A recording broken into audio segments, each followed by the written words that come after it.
Corona virus के महासंकट के बीच black fungus की चुनौती लगातार बढ़ती जा रही है। देश के अलग अलग हिस्सों में इसके कई मामले सामने आए हैं। कई जगह मौतें भी दर्ज की गई हैं। अकेले महाराष्ट्र में ही ब्लैक फंगस के कारण 90 लोग अपनी जान गंवा चुके हैं। दिल्ली, राजस्थान, मध्य प्रदेश समेत अन्य राज्यों में हर रोज नए केस सामने आ रहे हैं। लगातार बढ़ते संकट के बीच एम्स द्वारा अब कुछ गाइडलाइंस जारी की गई हैं, जो ब्लैक फंगस का पता लगाने और उसके इलाज के दौरान मदद कर सकती हैं। जिन मरीजों को डायबिटीज की बीमारी है, डायबिटीज होने के बाद स्टेरॉइड या टोसिलिजुमैब दवाइयों का सेवन करते हैं, उन पर इसका खतरा है।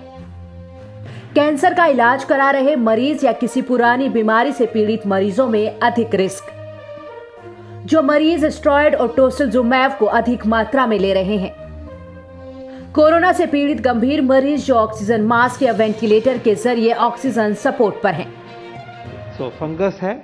इस फंगस का रिश्ता डायबिटीज की कंडीशन के साथ है। जब डायबिटीज अनकंट्रोल्ड होती है, डायबिटीज पूरे शुगर लेवल अच्छी तरह से हाई होते हैं, जैसे आपको मालूम है शुगर के, तो अगर वो नॉर्मल में नहीं है, नॉर्मल सिचुएशन में नहीं आए, डायबिटीज अनकंट्रोल्ड है, तो म्यूकर अटैक करता है। अगर उनको कोई बीमारी हो गई, उनको दवाइयाँ ऐसी मिल रही हैं जो कि हमारे इम्यून सिस्टम को सप्रेस करती हैं, इम्यूनोसप्रेसिव, स्टेरॉइड मिलें, उनके और कोई डिसीज अंदर आए, मान लीजिए कैंसर भी हो गया साथ में, तो इम्यून सप्रेशन होता, तो इस डिसीज का प्रभाव उस डायबिटीज के पेशेंट में बढ़ जाता है।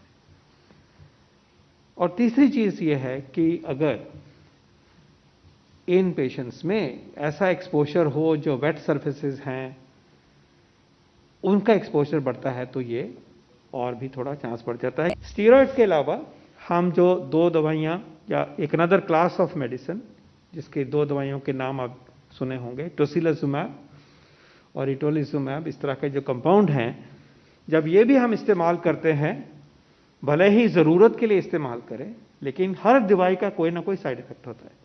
तो इन दवाइयों का भी, टोसिलिजुमैब का भी और टोलिजुमैब का भी इम्यूनोसप्रेशन, इम्यून सिस्टम को दबाता है जान बचाने के लिए, क्योंकि इम्यून सिस्टम की रिस्पांस की वजह से मल्टी ऑर्गन फेलियर और जान का खतरा होता है। तो उससे हम बचाने की जब कोशिश करते हैं दवाइयों से, तो हम अपना इम्यून सिस्टम कम कर देते हैं। डायबिटीज पहले है, स्टीरॉयड शायद पहले मिल चुका है, इससे और इम्यून सप्रेशन हो गया, तो फिर म्यूकरमाइकोसिस उभर के फिर आता है। एम्स की तरफ से डॉक्टरों को सलाह दी गई है कि जो मरीज ब्लैक फंगस के शिकार होने के रिस्क पर हैं, उन्हें लगातार सूचित करें, चेकअप करवाएं। कोरोना मरीजों की देखभाल करने वाले लोगों या डॉक्टरों के लिए ये लक्षण ब्लैक फंगस का पता लगाना आसान करेंगे। नाक से खून बहना, पपड़ी जमना या काला सा कुछ दिखना, नाक का बंद होना, सिर और आंख में दर्द, आंखों के पास सूजन, धुंधला दिखना, आंखों का लाल होना, कम दिखाई देना, आंख को खोलने बंद करने में दिक्कत होना, चेहरे का सुन्न हो जाना या झुनझुनी सी महसूस होना, मुंह को खोलने में या चबाने में दिक्कत होना। ऐसे लक्षणों का पता लगाने के लिए हर रोज खुद को चेक करें, अच्छी रोशनी में चेक करें, ताकि चेहरे पर कोई असर हो तो दिख सके।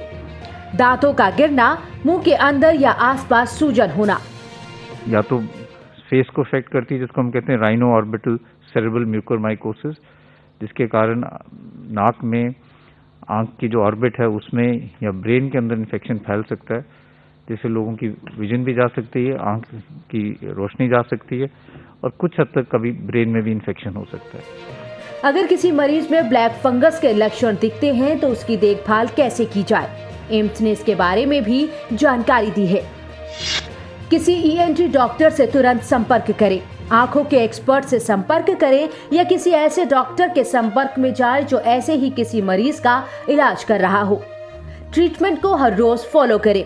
अगर डायबिटीज है तो ब्लड शुगर को मॉनिटर करते रहें। कोई अन्य बीमारी हो तो उसकी दवाइयां लेते रहें और मॉनिटर करें। खुद ही स्टेरॉइड या किसी अन्य दवाई का सेवन ना करें। डॉक्टर की सलाह पर ही इलाज करें। डॉक्टर की जरूरी सलाह पर एमआरआई और सीटी स्कैन करवाएं।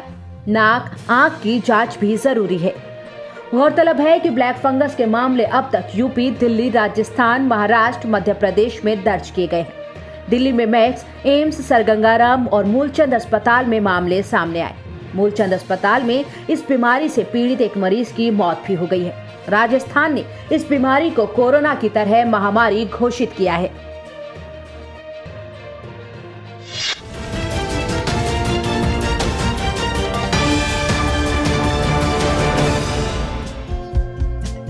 हमारे चैनल को लाइक, शेयर और सब्सक्राइब जरूर करें और नई अपडेट्स के लिए बेल आइकन दबाना ना भूलें।